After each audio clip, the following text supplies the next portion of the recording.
بنبدأ الحلقة وبتصرخ نومي وبتقول: في بذرة عالقة في حنجرة الملك السابق جلالتك، عشان كده هو في غيبوبة ومش بيستيقظ. يجب علينا إزالتها على الفور حتى يستيقظ. لن يعود وعي الملك السابق إلا لما يتم إخراج البذرة دي. هو أنتِ مش عارفة خطورة خطيئتك بتدنيس المكان ده؟ توقفي عن التفوه بالهراء واستعدي لدفع الثمن دلوقتي. ولكن في الوقت ده سيو بيقدر إن هو يتخلص منه، وبيجري عشان يزيل هو البذرة دي. إيه ده؟ الوغد ده بيعمل إيه؟ أنا هقتلكم كلكم هنا. سيو، سيو خلي بالك. هذا كل شيء رأته نويمي، هذا ما علينا حله. إنه الحاضر، وبالشكل ده بينجح في إزالة البذرة. وطبعا الملك ده مش بيكون مصدق نفسه تماما، ولكن الغريبة اللي بيحصل إن الملك في الوقت ده بيستيقظ. إيه ده؟ جدي، جدي أنت على قيد الحياة.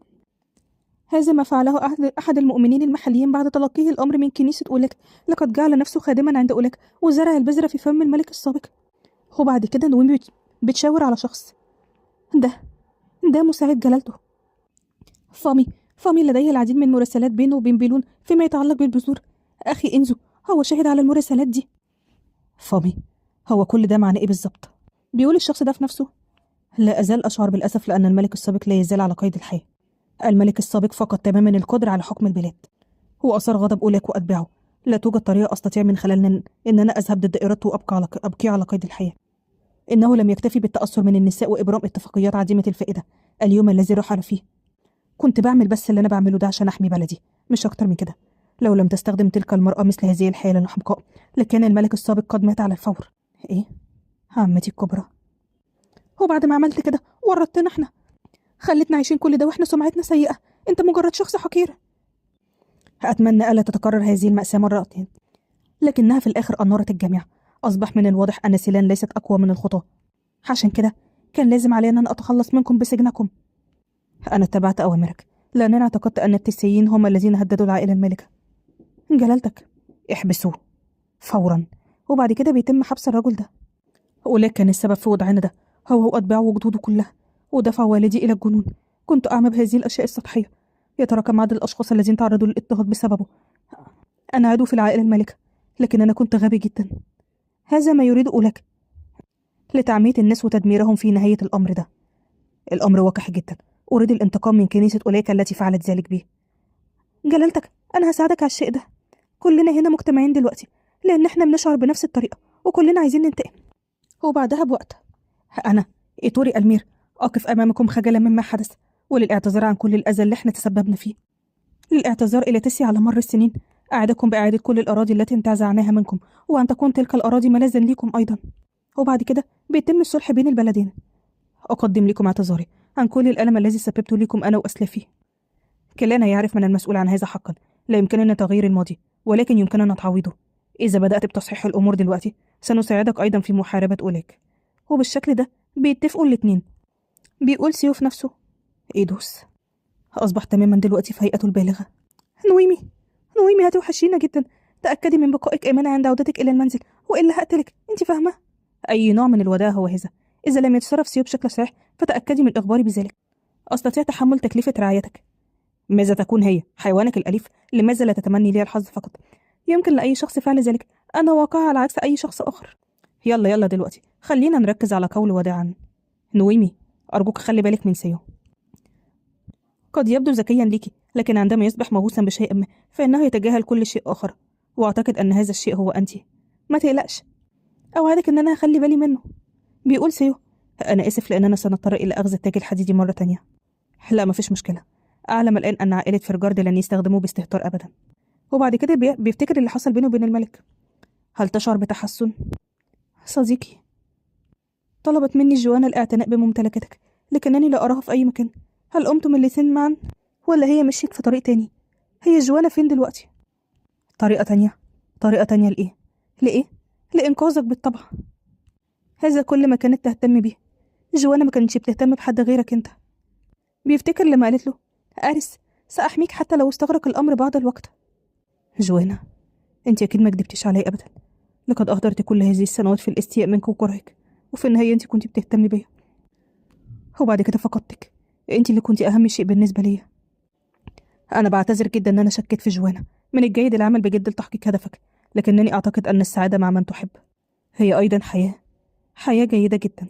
وبعد كده بيودعوهم وبيمشوا. لماذا تصنع هذا الوجه؟ أعتقد أن هذا هو اليوم الذي كانت عمتي الكبرى تنتظره. إنه كذلك، وللسبب ده أخذت التاج الحديدي. بفضل ذلك تمكنت من تجنب أولاك لفترة. بيقول في نفسه: في بعض النواحي عدم إيماني بأولاك وأتباع وإرث عائلتي يشبه السعي وراء الحب، سلامة أحبائنا. كانت تلك أمنية عمتي الكبرى التي طالما تمنيتها. السير على خطاه كان هو ده السبب الذي قادني إليك. الأمر مذهل جدا، عشان كده مهما حصل أحميكي، حتى لو اخترت ألا تصبحي زوجتي. وبعد كده بيذهبوا إلى مدينة مونتمنت. سأتخطى الترحيب، ودعني أخبرك عن الوضع هنا. سيلان قررت حرق كل زهور مالويس، متأكدين من عدم بقاء أي زهرة واحدة في أرض سيلان. وبعدما أصدر الملك أمر، سيلان وتسيا الذين كانوا أعداء لبعض حتى الأمس والآن يتحدون لحرق حقول الزهور في القارة بأكملها. ألقى وفدان القبض على التاجر الهارب والقديسة، وسيتم نقلهم إلى موطنهم الأصلي بحاجة كاذبة. أنا متأكد من أنك لن تتفاجأ عندما تسمع ذلك، لأن هذه هي اللحظة التي كنت تنتظرها أكثر من أي وقت مضى. أتمنى أن يكون جلالتك مستعدا أيضا لتدمير أولاك من الأرض التي يعيش فيها حاليا. سأبقى هذا مختصرا. هي للأسف أنا مهتم بالتفاصيل دي. لقد بدأت أشعر بالملل. هو دلوقتي هترجعوا مرة تانية. من الناحية التانية في منزل سيو.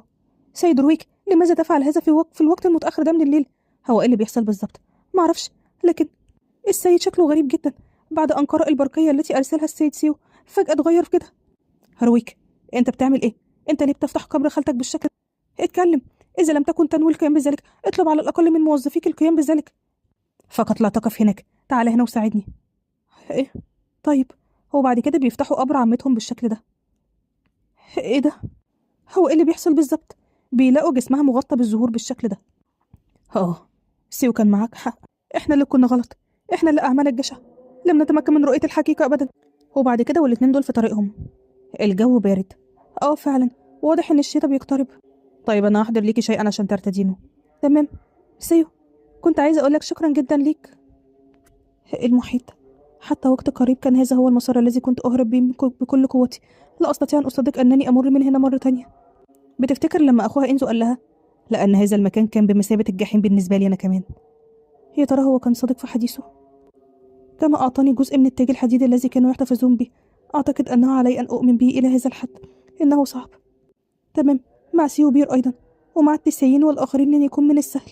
هو أنت قلقانة؟ هي لها من تنهيدة عميقة جدا. هكون كدابة لو قلت لك لا، لأننا سنكون في حرب مع أولاك قريبا.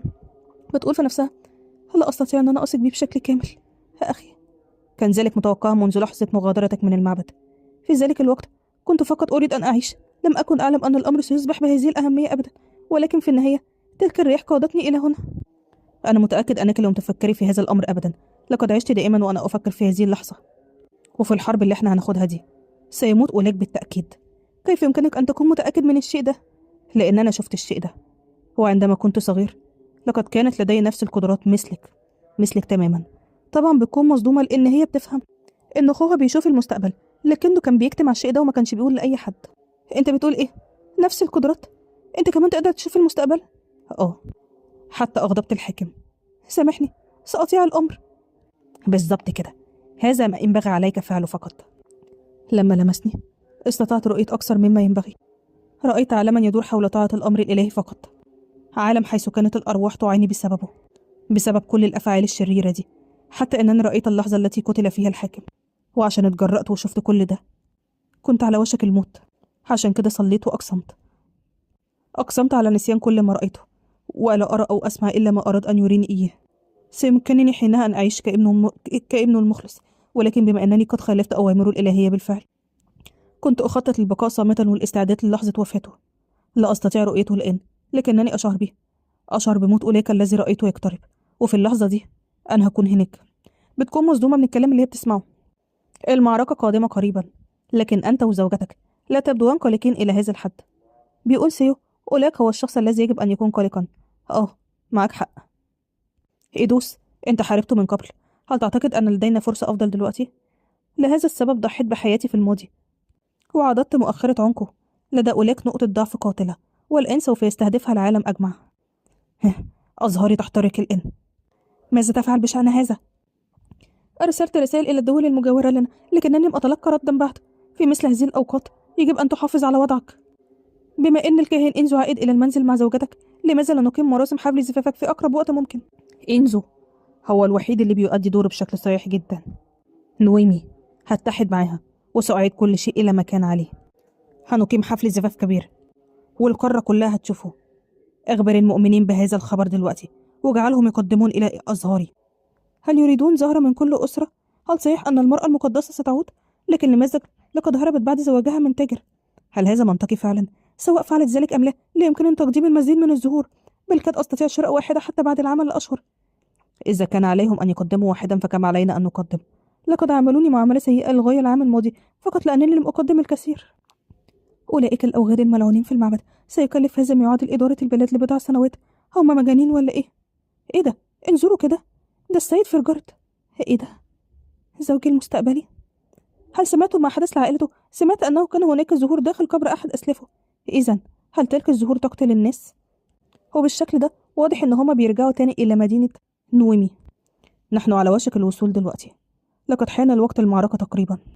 إيه ده؟ هو إيه اللي حصل هنا؟ وإيه كل القتلة دول؟ إيه ده؟ إيه اللي حصل لكل الناس دول؟ مجرد ما بتشوف الشعب كده بتنهار، وبعد كده بيشوفوا شخص عمال يبكي بالشكل ده. في حاجة حصلت، لا أحد يخرج حتى مع علمهم أن القديسة هنا. عائلتنا بالتأكيد وراء هذا. اللورد إنزو، مونتامنت. لنذهب إلى ملكية مونتامنت دلوقتي. ومن الناحية التانية عند الأمير. لا أستطيع الوقوف مكتوف الأيدي وعدم فعل أي شيء بعد الآن. الشخص ذو الوشم الثعبان ذبح جميع شعبي كالماشية. إنزو، بعد استلام رسالتك بدأ الناس بالاحتجاج ضد عائلة بيلون. لقد حدث ذلك في كل مكان كان لكنيسة أولاك في تأثير. عقار عائلة بيلون المعبد والصحة. يلا تعالوا أجبنا. هل طلبت منا إحضار مربيس إليك حتى تتمكن من قتل شخص ما؟ يلا ارجعوا. كنت تتصرف بقوة لكنك الآن تختفي خلف جنودك. القديسة كانت محكة بالهرب من هنا. وبعد كده أمام الثوار الغاضبين دول يقولون إن الشخص اللي لديه وشم ثعبان ظهر. إيه ده؟ إيه اللي بيحصل؟ ومين ده؟ هذا كم أنت واقح مع الحاكم الذي يعتني بيك. إذا كنت ترغب بشدة في تحديه انطلق وجرب. وبالشكل ده أولاك بيبدأ بقتل كل الناس دول. لقد ذبح كل من استطاع الوصول إليهم. إنه هو اللي عمل كده. سأذهب إلى المعبد الآن. من فضلك اترك المعبد لينا. الآن لا يمكن إلا للكهنة الاقتراب منه بأمان. أيوة، إنزو أخي معه حق. يا سيدي، بينما نواجه الشعب أولاك، من فضلك احرق جميع أزهار ملوبيس في هذا البلد. إنها أساس أولاك وقوة المعبد، لذلك يجب تدميرها. سأنضم إلى اللورد هوغو أيضا. عندما سمعت بقدومك جمعت جيشا مقدما. لديك عملك الخاص لتفعله. سأكون في انتظارك عشان كده. عود سالما. إنزو، أنا وإنت يجب أن نذهب إلى أولاك فورا دلوقتي. وبعد كده بيذهبوا بالشكل ده، وطبعا بيعملوا تمثيلية كأن إنزو احتجزها. ما الذي أعطيت لوسيو؟ إنها آخر خدمة أطلبها من اللورد هوغو. ظهور مالوبيس.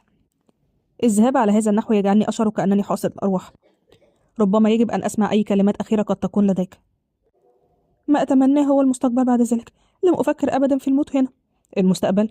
يبدو أن هناك شيئا تريدين القيام به عندما تنتهي الحرب دي. عايزة أن أنا أعيش حياة زوجية سعيدة. واضح إن سيو بيكون سعيد جدا لما بيسمعها بتقول كده. أعتقد أن هذا يعني أنه يجب علينا الفوز بالتأكيد، مش كده ولا إيه؟ إنزو، ما هو أول شيء ستفعله عندما تنتهي الحرب دي؟ الحب، مش كده؟ أنا عايز كمان أجرب الشيء ده. وبعد كده بيرجعوا والدهم بيكون في الاستقبال. إيه ده؟ والدي؟ كيف يمكن لزوجة الحاكم العودة إلى هنا مغطاة برائحة العالم الخارجي؟ وبعد كده بيطهروها بالشكل ده. قداستك، ليست هناك حاجة لتلويث يديك بالشكل ده. ما كان يجب أن أدللك لمجرد أنك كنت مقدرة لتكوني زوجته. كان يجب أن أعلمك كما فعلت مع أخيك. ادخلي وتحدثي مع الحاكم. وبالشكل ده بيدخلوا المكان عشان ينفذوا خطتهم. لورد إنزو، يا لورد إنزو، بمجرد أن تقابل الحاكم. وبعد كده الاتنين بيتكلموا مع بعض بالشكل ده. بغض النظر عما يحدث هناك، يجب أن تضع بقاء نومي في المقام الأول. اقسم لي إن أنت هتعمل الشيء ده. هو مش ده واضح بالنسبة لك ولا إيه؟ أنا مش هعمل حاجة غير كده. وبعد كده بيدخلوا المكان ده. أنتم هنا. مشهد مثير جدا. ابني وزوجتي العزيزين عليا. هو دلوقتي أخيرا كل شيء بقى في مكانه. وبعد كده بيسحبها ليه بالشكل ده. هل استمتعتي بنزهتك الصغيرة يا زوجتي العزيزة؟ أعتقد إن أنت اشتقتي إلي، مش كده؟ أنت تنتمي إلى المكان ده. أنت معايا دلوقتي وستصبحين زوجتي الجميلة اللي مش بتكبر أبدا. وبعد كده فجأة بيسمعوا اللي بيقول: لسوء الحظ ستلاقي نهايتك اليوم يا أولاك. وبعد كده بيطلبوا حاجة. بيدلقوا شيء عامل زي الجاز. طبعا بتكون خطتهم إن هم يولعوا فيه. إيه ده؟ إيه اللي بيحصل؟ وبالشكل ده بيشعلوا النيران. أنت اتجننت؟ أنت بتعمل إيه؟ ولكن الحاجة اللي مش متوقعة اللي بتحصل بعد كده. إيه ده؟ لأ، مش معقول. هو الشيء اللي بيغطيه ده زيت. لأن للأسف إنزو قد قرر إن هو يضحي بنفسه عشان يقتل أولاك.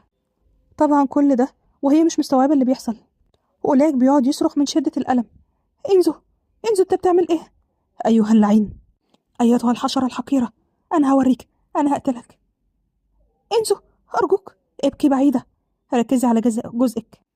لا تفوتي هذه الفرصة مدام أولاك لا يستطيع التعافي. سيو، أنت بتعمل إيه؟ أنت أقسمت لي إن أنت مش هتعمل حاجة غير إن أنت تحميها. احمي نويمي. أنت سامع أنا بقولك إيه؟ بقولك احمي أختي. وبعد كده بيشدها، ومن الناحية التانية بتكون عمالة تصرخ عشان بتحاول تنقذ أخيها. لأ، هقتلكم كلكم. ولكن في النهاية بينجح إن هو يتخلص من إنزو بالشكل ده، وبيقوم بحرقه تماما. إنزو، إنزو أخي، ما تقلقيش، هو ده خلاص يا أختي. أخيرا بقيت حر، أخيرا. وبالشكل ده بيموت إنزو، وبعد كده بياخدها وبيخرجوا بالخارج. إزاي؟ إزاي يكون خلاصك هو موتك؟ إزاي يكون خلاصك هو موتك؟ طبعا بيجن جنونها بالشكل ده لما بتلاقي أخوها مات. كان معايا حق لما ما كنتش واثقة فيه، عمري ما وثقت فيه حتى للنهاية. حتى للنهاية ما كنتش فاهمة هو بيفكر في إيه، لكن في النهاية هو كان بيخطط يوجع قلبي بالشكل ده. اسمعي، إنزو قدم لنا فرصة، عشان كده لازم إن إحنا نستخدمها. لا يجب أن ندع جميع تلك التضحيات تذهب هباء. أنتي فاهمة؟ عشان خاطر أخوكي. وبعد كده بيلاقوا فجأة إن التاج بينور بالشكل ده. آه، لن أخسر أي شخص آخر بعد الآن. وبعد كده بيلاقوا العديد من الثوار في المعبد. تحركوا دلوقتي أيها الأوغاد. قداستك، كيف تجرؤين؟ أين تظنين نفسك؟ غادروا الآن. ولكن الأميرة دي بتضربه بالقلم، وده طبعا اللي بيكون والد نويمي وإنزو. قداستك، هل ظننت أنه بإمكانك الإفلات من شيء سخيف بالشكل ده؟ من الأفضل ليك ألا تتحرك، وإلا سأضربك بضع مرات. وده طبعا بيكون مصدوم منها، ودي اللي هتكون زوجته المستقبلية. وبالشكل ده نويمي بتلبس التاج وبتخرج. أولاك، لأن في اللحظة دي هي الوحيدة اللي تقدر إن هي تقتل أولاك. أيها الأوغاد المتغطرسون، لا يهم إن كنت زوجتي أم لا، سأقتلكم جميعا. بيكون خلاص مخطط إن هو يقتلها، ولكنها بتستخدم قوتها اللي هي في الوقت ده المفروض تكون أضعاف قوته. أولاك، لقد فقدت ثقة البشرية كلهم، عشان كده لم نعد نخدمك بعد الآن. أنت مجرد حسالة. الحاكم الذي ابتعد عنا هو أضمر الشر بينا. لا يعني لينا أي شيء، لا يعني لينا دلوقتي أي شيء. ما تخلينيش أضحك. أنتم جميعا هنا لأنكم آمنتم بالمستقبل الذي أريتكم إياه. أنت مجرد قطعة أستطيع وضعها على اللوح، والآن أنت تتصرفين فقط خارج الخط ده. وبعد كده بيقوم بمهاجمتها. نويمي، نويمي أنت كويسة؟ أنا هنا مش بتبع أبدا المستقبل اللي أنت أظهرته ليا. لقد اخترت الطريقة الذي حاولت إخفائه، وصنعت هذا الحاضر.